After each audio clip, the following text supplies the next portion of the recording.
la majorité consolidée exprime sa profonde gratitude auprès du Premier ministre de la République pour cette décision favorable qui témoigne son engagement et de son sens de l'écoute. Au nom des Sénégalais de l'extérieur, la LMC remercie chaleureusement cette décision prise en faveur des importateurs de véhicules d'occasion, allant de moins de 8 ans à moins de 10 ans. Cette mesure marque une avancée significative pour le secteur et vient soulager de nombreux professionnels confrontés à des difficultés administratives et économiques. Devant notre micro, M. Ibn Arabi Sow, président de la LMC, s'exprime. Assalamu alaikum wa rahmatullah. Mesdames et messieurs, chers compatriotes de la diaspora, permettez-moi à cette occasion d'adresser mes plus sincères remerciements à son Excellence, Monsieur le Président de la République, Bassirou Diomaye Diakhar Faye, et son Premier ministre, Ousmane Sonko,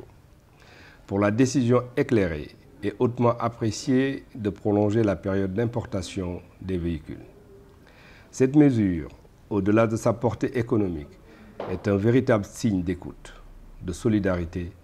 et de respect envers les Sénégalais de l'extérieur. Elle montre que nos voix comptent, que nos préoccupations sont entendues et que le lien entre la diaspora et les autorités de la République est bien vivant. À ma modeste personne et au nom de nombreux compatriotes de la diaspora, je vous dis merci. Merci pour cette attention particulière. Merci pour cette réponse concrète à une attente réelle. Nous restons engagés à vos côtés pour construire ensemble un Sénégal fort, juste et solidaire. Je vous remercie. waaw mbokk yi asalaamaaleykum wa rahmatullah, ñu ngi am mbégte di teew fii ci jotaay bii nga xamante ni ça a été provoqué par la majorité consolidée dirigée par notre ami et frère Ibn Arabi Sow pour déjà, comme ni mu ko defee, remercier les autorités ci décision bu historique bi ñu jël, waaye tamit en profiter pour tënk un peu plan de redressement bi nga xamante ni Premier ministre présenté na ko keroog au Grand Théâtre.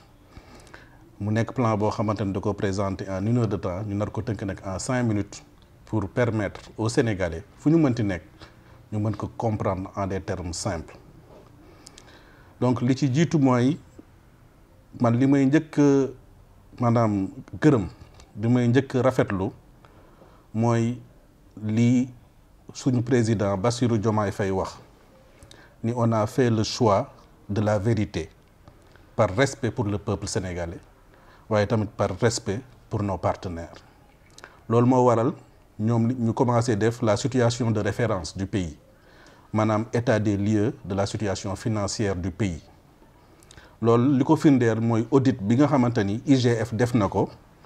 sur les finances publiques. bi ko IGF defee ba pare, ça a été certifié par la Cour des comptes. waaye yemuñu ci ñu def benn audit boo xamante ni le cabinet Mazars moo ko def pour am dëgg-dëgg la vraie situation de référence des finances publiques. loolu nag dafa mel ni rek nga am malade bu ñëw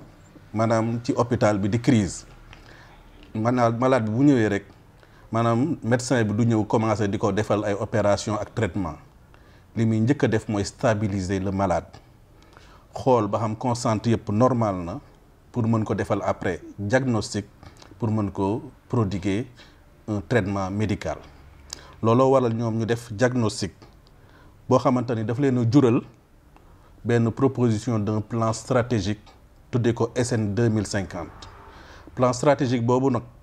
en 3 niveaux la. Premier niveau bi mooy redresser, deuxième niveau bi mooy impulser, troisième niveau bi mooy accélérer. Donc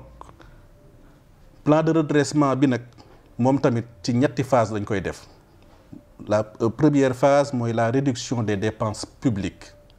La deuxième phase mooy la mobilisation des ressources domestiques.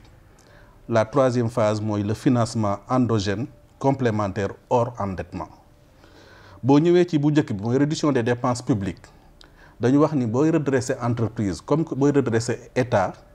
il faut commencer par élaguer les branches mortes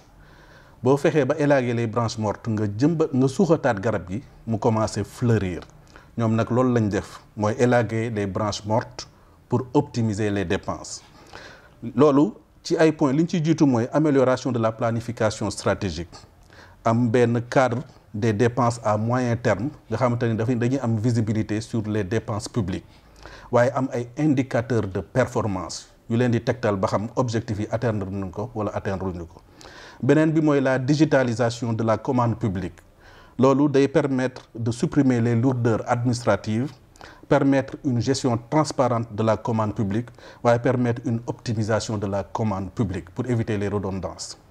beneen bi mooy la rénovation des procédures d'exécution budgétaire ñëpp xam nañ ni li yéexal exécution wu programme état bi mooy les lourdeurs administratives léegi nag boo ko maîtriser loolu dana la permettre nga am efficacité am pragmatisme ci say action beneen bi mooy la réduction de la taille de l'État maanaam bépp institution boo xamante ni ñoom ñoo bokk objectif ñu boole leen méngale leen bu ko defee dinañ optimiser les dépenses de l'État boo déggee optimisation des dépenses de l'État nag mooy lépp luñ nar a saytu ñu war koo jënd par exemple ñu ni la lii 100 000 lay jar état ni muy réfléchir mooy ndax lii mën naa ko am ci 50 000 ba pare atteindre les mêmes objectifs mooy efficience. beneen point bi mooy la mobilisation des ressources domestiques objectif bi rek mooy permettre à l'État d'avoir le maximum de ressources pour mën a financer ses projets loolu nag état bi li muy prévoir mooy élargissement de l'assiette fiscale maanaam bëgg na am le maximum de ressources te du yokk l'impôt bi te ndax bëggul gaañ entreprise yi bëggul gaañ tamit les ménages mu ni naa xool les niches yi nga xamante ni kenn mësu koo imposer niche yooyu laay ciblé niche yi bi ci jëkk mooy les jeux de hasard léegi ñu bëgg koo taxer am foofu le maximum d'argent pour état bi beneen bi mooy le mobile banking wala mobile money fexe ba nga xamante ni képp ko defati transfert d'argent maanaam ñu jël ci loo xamante ni du signifier dara du la gaañ te loolu dina jëm ci trésor public maanaam ci masalan képp ku doon def par exemple transfert u 100 000 francs ñu jël ci 50 francs xam nga doo ko yëg loolu ñu dugal ko ci trésor public bi beneen bi mooy optimisation des revenus du foncier mooy utiliser le foncier comme levier maanaam de financement c'est-à-dire que da ngay jël les terrains de l'État jël les immeubles de l'État mën ko hypothéquer pour mën a soulever des fonds yoo xamante ne dina la permettre nga investir ko ci maanaam activité économique yi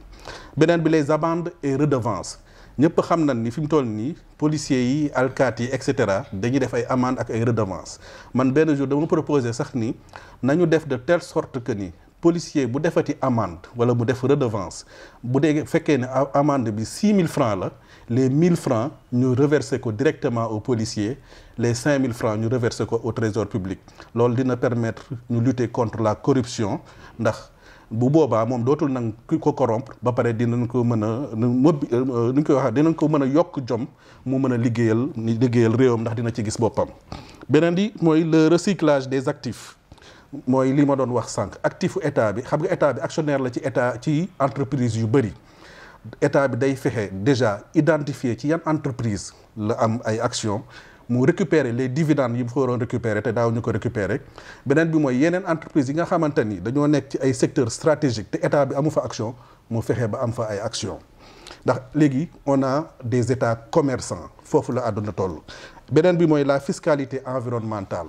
xam nga bépp entreprise buy investir ci dëkk bi parfois dañ lay def loo ay études de faisabilité waaye dañ lay defal loo étude d'impact environnemental parce que li ngay def day polluer environnement donc yow da nga war a contribuer à hauteur de cela looloo tax état bi war la taxer donc boo ñëwee tamit ci beneen point bi mooy le financement endogène mooy ñoom dañoo wax ni 90% du financement dañoo bëgg état bi réaliser ko boppam te du ko jëlee ci endettement extérieur ndax ku la abal ay bët fu ko neex rek ngay xool te koo ëmb sanqaram ëmb kersam ñun comme dañoo bëgg souveraineté dañoo bëgg a mën suñu bopp donc mënal suñu bopp loolu li koy indi mooy nga mën a am sa financement bopp financer sa projet bopp loolu li ci jiitu mooy appel à l'épargne publique loolu dama koy tuddee li marque boobu ñu doon wax for us, by us, pour nous et par nous. C'est-à-dire que les grands projets structurants de l'État que les ressortissants sénégalais, je pense aux ressortissants de la diaspora, ñu dajale leen wala sénégalais yi en termes de kii ñu dajale leen ñoom seen bopp ñu financer les grands projets structurants de l'État. beneen bi mooy éviter de s'endetter en devise parce que boo lebee ci par exemple dollar xam nga dollar bi day fluctuer tey mën na nekk 500 bu subaa mu nekk 700 booy fay nga leboon mu nekk 500 booy fay bu nekkee 700 la ngay fay day gën a bëri alors que boo lebee say doomu dëkk en CFA booy fay maanaam montant ba nga leboon rek loolu ngay fay. beneen bi mooy la promotion d'un secteur bancaire national état bi dafa am objectif regrouper yenn institutions yoo xamante ne ci financement la ñuy yëngatu la banque agricole le FONSIS moo fexe ba taxawal une banque nationale pour le financement de l'économie ba pare banque yooyu ñu dugal ci nag le secteur privé national. beneen bi mooy la finance islamique comme moo ëpp sécurité moo gën a sain. beneen bi mooy la renégociation des contrats stratégiques fépp foo xamante ni état bi dafa amoon ay 10% mu fexe ba am fa 20% 25% loolu gën a dugg ci gafagay état bi. beneen bi ma ci gën a neex nag mooy le financement participatif loolu boo ko bëggoo comprendre rek da ngay xool le modèle de Touba ca kanam maanaam ku nekk day joxe 1000 francs à travers une plateforme yow boo amee 1000 francs nga joxe ku am 10 000 joxe ku am 1 million joxe loolu bu ñu ko dajalee mu jëm ci activités yi nga xamante ni dañ koy c'est activités yoo xamante ni day dem ci communauté bi loolu lay financer loolu mooy le financement participatif man dama gëm ni état bi du Bassirou Diomaye Faye rek moo koy defar wala Ousmane Sonko ku ci nekk da nga war a sénégalais foo mënti nekk dañoo war a booloo tàmbalee ko suñuy quartier bu nekk am groupe WhatsApp maanaam ñu am benn plateforme boo xamante ni chaque mois nit ñi dañuy cotiser foofu famille yi dañuy cotiser 1000 francs par exemple bu ñu dajalee loolu jëmaat ci loo xamante ni day defar quartier bi ñu bañ a xaar maire ñu bañ a xaar maanaam état bi. donc lii mooy ñetti phase yi bu wax léeg-léeg lan la lay jural mooy dina ko leen jural ci ressources domestiques yi additionnelles plus de 2111 milliards. dina leen jural ci recyclage d'actifs yi 1091 milliards dina leen jural ci financement endogène yi 1352 milliards additionnels donc yii yëpp boo ko boolee nga laaj ma fan lay jëm ma ne la day dem ci liy financer ci vision 2050 bi projet yi fa identifié woon les 80 projets lii day ñëw pour financer ko mais ñëwul pour fay ay bor donc ci tënk pour bañ a guddal lii mooy tënku plan de redressement économique bi premier ministre bi présenté di préciser rek ni plan bi nekkul à part vision bi nekk à part ñoom ñëpp dañoo imbriqué le plan de redressement est une partie du plan stratégique bi ñu tuddee la SN 2050. du ma jeexal mukk tamit remercier wu ma encore l'État du Sénégal ci li ñu déglu appelu maanaam Ibnu Arabi bi mu def keroog à travers la conférence de presse bi mu jooytoo ni les ressortissants de la diaspora dañoo soxla ñu yokk âge véhicule yi maanaam comme ni mu ko waxee moom ci nasaraan xam naa saa wolof après dina ko gën a saraa maanaam wax neex na waaye ñu déglu la jëfee li nga wax moo ko dàq di wax rek ni ñi jógee diaspora dañoo am tamit beneen volet bu ñu mën a participer ci développement économique et social bu dëkk bi mooy jëlee foofu ay partenaires ay investisseurs indi leen ci dëkk bi pour ñu investir. En tout cas li may ñaan autorités yi mooy ñu recevoir par exemple les membres de la majorité élargie pour yaatal waxtaan boobu yaatal opportunité yi nga xamante ni dinañ ko mën a indi pour Sénégal parce que Sénégal bii dëkku lépp ñëpp la maanaam ñun ñëpp ñoo ci war a jàpp maanaam jàppal ma jàppala li ko Baye Fall yi doxee rek góor jàpp ci góor mu jàpp ci góor ba ci boroomam donc li ci am solo mooy ñun ñëpp suñu intérêt ak suñu bëgg-bëgg mooy fexe ba réew mi naat réew bu développé Sénégalais yi comme ni ma koy waxee ñoom ñëpp nekk ay buur comme ni ko waa Qatar nekkee comme ni ko waa Dubaï nekkee waaw asalaamaaleykum wa rahmatullah. salaamaaleykum jërëjëf dama wax ñeenti jërëjëf gi jiitu mooy goog njiitu réew mi teg ci njiitu jëwriñ ñi waaye teg ci Ibnu Arabi Sow ginnaaw bu ma jërëjëfalee askanu Sénégal muy ñeenti jërëjëf lu tax ma wax jërëjëfu Ibnu Arabi Sow mooy jottali gi mu jottali njàmbatu immigré yi waxal leen te bi mu waxee kilifa yi dégg nañ te kilifa yu mel nii lañu soxla woon yoo xam ne ñun ak ñoom a niroo comme na ko waykat ba waye woon ci 2014 Youssou Ndour dajeeg juddug parti Pastef maa ngi yéen rek niroo ñafe rek la ñu gëm góorgóorlu leen jamono ngi ñëw yéen a yor Sénégal lu lëndëm te jàddu yoon bu leen ko dara jaral ndimbalum yàlla yaatu na loolu di lu ama am solo waaye dama koy misaal tey bu ngeen gisee nii ma soloo ñu ngi ci safar ji ndax li ñuy wax am jëf jël Omar wax na ko léegi muy kiiwu Touba ca kanam financement participatif du noonu nga ko waxee sëñ Touba ginnaaw bi mu ñibbisee géej ba jàkkay njaareem ji noppi mu bëgg a sumb bopp jumaay Touba loolu ñu ngi ci 1926 ñu ne ko lii gros œuvre la faaw tubaab bi jàpp ci mu lànk am ci mag ñi ñoo xam ne mbir mi jaaxal na leen mu ubbi leen ci wax leen li tax ca la maam Thierno Ibra Faty daanoo jël joxe àddee 128 000 francs jëf jël ba tey sëñ bi digal frais yi maanaam waa réew mi tey comme nii ne kenn ku nekk mel nii li nga wax tey ci mobile money li nga wax ci nangam ak yooyu na ci jëfandiku na ci participer 28 francs ñaar fukki 15 ak juróom-ñett waral chiffre 28 loolee ñu koy dajale di ko dajale jamono boobu mën na juróom benni tam daret 5 millions ci jamono boobu mu ne leen lu ngeen di defee leen ko nii li tax ma tudd loolu nag Ousmane Sonko dafa dem cérémonie dédicace su Khadim Bamba Diagne sur le doctrine mouride mu ne lii laa gëm muy tëralin wu mel nii mooy nga sukkandiku ci sa bopp tey loolu moo indi richesse bi nga xam ne moo am tout en nag garder sa identité culturelle loolu nag moo tax exercice bi nga xam ne moom la premier ministre def keroog ànd ko ak gouvernement bi wax ñu dëgg ji dama gis nag ci penc mi am ñu tàmbali di yàq xel yi muy saytaane waxul dëgg waaye yàq nay xel ne leen 5000 milliards yii ñu nar a def ci yéen la ko état bi nar a jële waaw ñun xanaa du ñun ñoo toog bañ a xool suñu ay ressources ba ki ñu dénkoon réew mi jaar fa defal ñu dette cachée yoo xam ne ëpp na 5000 milliards ñun booba lañ sàggan ba ñu sàgganee ñu mën a jël suñu alal defe ko nu ñu neexul ba tey gasal ñu kàmb goo xam ne bu ñu gaawantuut fay ko li gën a bon a ngi am lan moo taxoon mu man ko ndax yàlla dafa waccut Sénégal ñun yàlla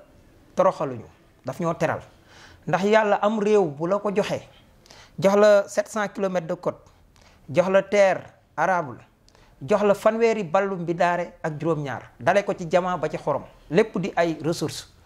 kooku yàlla deful la ngay kundóol ndax am na lu mu fi nga juddoo mais am na lu mu la defal ci sa biir suuf loolu sa biir suuf nag su fekkee ne ay nit dañoo jóge bitim réew ñëw ne dañ lay defal aide alimentaire wala dañ lay lebal ay bor yu sakkan na ko Gelawaar waxee woon baaraam buñ tàllal kuy romb ab joxoñ la xam ngeen ko waaye juróomi baaraam yi ñu tàllal kuy romb ak yalwaan la ndimbal li moo ñuy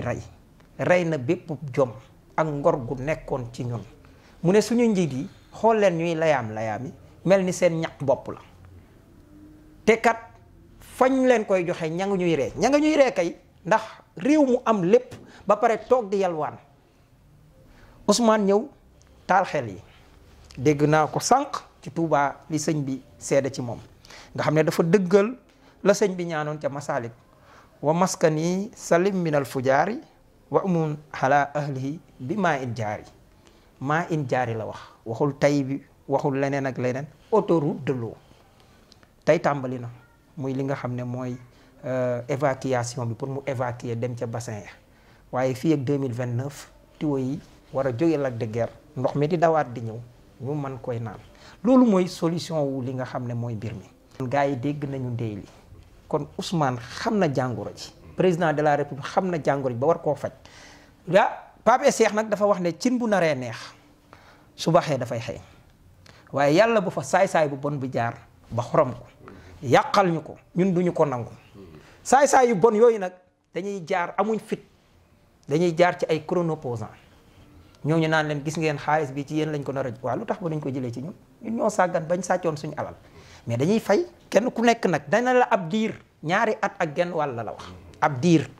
ñu defe ko nii ak nii tàqali ko bor yooyu gàll ci ñun daal di mën a fitti comme ni ko El Hadj Ndiaye waxe bor yi dootuñu xoj mu ne Thomas Sankara waxoon na bor yooyu le kon fii ñu yegg tey Ousmane dafa taal xel yi na sénégalais yëpp ndax murid yi nag bi leen sëñ Touba woowee ci loolu dañ koo def de looloo leen may indépendance de lépp la ñu jëloon jox tubaab bi pont ñeme woo ko woon a jaay fii ci pàkku Mademba Touré mooy première pàkk